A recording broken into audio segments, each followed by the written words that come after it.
যে বট বাহিনী খাইছে ধরা, বট বাহিনী খাইছে ধরা, এই গুপ্তের মা বাবা সাহবাদশাহ খাইছে ধরা। কেন? বাংলাদেশের বীর মুক্তিযোদ্ধা, সাবেক এমপি, বিএনপির চেয়ারম্যানের উপদেষ্টা, বর্তমান এমপি অ্যাডভোকেট ফজলুর রহমান গত পরশুদিন 29শে এপ্রিল পবিত্র সংসদে দাঁড়িয়ে একটা কথা বলেছে যে এই বাংলাদেশে যতদিন রয়্যাল বেঙ্গল টাইগার বেঁচে থাকবে সেই দিন রাজাকারের বাচ্চা পর্যন্ত সেই দিন চলতে থাকবে। এই কথাকে অস্বীকার করার কিছু নাই। হয়তোবা মাপ চাইতে হবে, নতুবা দেশপ্রেমিক সাজতে হইলে জনগণ এটার জন্য কি চায় সেটা করতে হবে।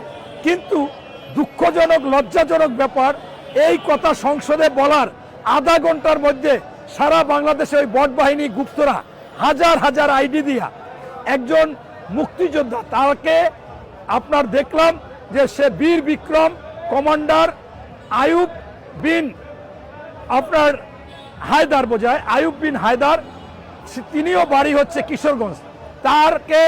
তার কণ্ঠ শোনা যাচ্ছে, তিনি বলেছে যে ফজলুর রহমান কোনো মুক্তিযোদ্ধা না, তিনি আমার কাছে ট্রেনিং নিয়েছিল, ট্রেনিং নিয়ে সে রাইফেল নেয়নি, যুদ্ধ করেনি এবং সে কমান্ডার ছিল না, ভুয়া, এবং সে কোনো মুক্তিযোদ্ধা না।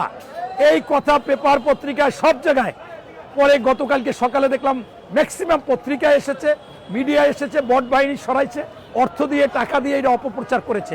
এমনকি টকশোতে ওই যে ব্যারিস্টার শাহরিয়ার নাকি বাটফা শাহরিয়ার, সেই বাটফা শাহরিয়ার এসে বলেছে যে আজকে তো প্রমাণিত হলো মুক্তিযোদ্ধা একজন কমান্ডার বলেছে যে সে মুক্তিযোদ্ধা না, সে কোনো ট্রেনিং দিয়ে বন্দুকই নেয়নি।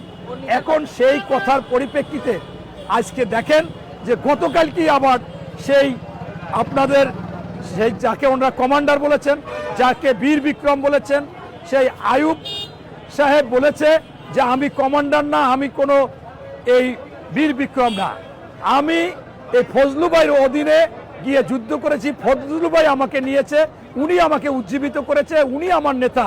আজকে একটা শ্রেণী আমার কণ্ঠ কিভাবে নকল করে কাটছিট করে কিভাবে এই বক্তব্য ছিল, ফজলুর রহমানকে আমি প্রশংসা করে দিয়েছিলাম, সেইখানে আমার ভাইকে ছোট করেছে, আমাকে ছোট করেছে, এই দলকে ছোট করেছে।